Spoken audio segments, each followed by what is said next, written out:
महापालिकेच्या शिक्षण विभागाने राष्ट्रीय शैक्षणिक धोरणांची अंमलबजावणी यशस्वीपणे करावी असे प्रतिपादन महापौर हिमगौरी आडके यांनी केलं आहे. वी फाउंडेशन आणि मनपा शिक्षण विभाग यांच्या संयुक्त विद्यमाने आयोजित गोदावरीचे शब्दपुष्प पुस्तक प्रकाशन सोहळ्याप्रसंगी त्या बोलत होत्या. राज्यभाषा दिनाचे औचित्य साधून शिक्षक आणि विद्यार्थी यांच्यातील लेखन कौशल्याला प्रोत्साहन मिळावं, त्यांना व्यक्त होण्याची संधी मिळावी या हेतूने कार्यक्रमाचे आयोजन करण्यात आले. उपमहापौर विलास अण्णा शिंदे यांनी या उपक्रमाचे कौतुक केलं आहे.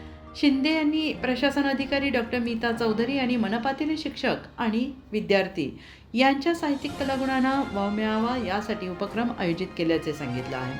प्रारंभी ज्ञानेश्वरी आणि भारतीय संविधान प्रतिमांची ग्रंथदिंडी काढण्यात आली.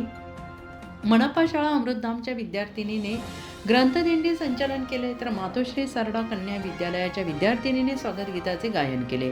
प्रास्ताविक शाळा क्रमांक 49च्या शिक्षिका वैशाली शेवाळ यांनी केले. विद्यार्थी आणि शिक्षक यांचे स्वरचित कवितांचे कवी संमेलन पार पडले. KTHM कॉलेजच्या प्राचार्य कल्पना अहिरे, केंद्रप्रमुख हरिश्चंद्र भोये, दीपक मानकर, समाजकार्य महाविद्यालयाचे प्राध्यापक डॉक्टर घनश्याम जगताप उपस्थित होते.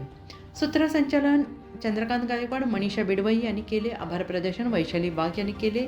कार्यक्रम यशस्वीतेसाठी वी फाउंडेशनचे अध्यक्ष योगेश शेवाळे तसेच प्रतिभा गवळे, ज्योती भामरे, कांचन कुलकर्णी, वैशाली क्षीरसागर, जयप्रभा दाभाडे, आरती शिंदे, जयश्री गांगुर्डे, सुजाता देशमुख, मंजुषा सोनार, रंजना मांडे यांनी परिश्रम घेतले.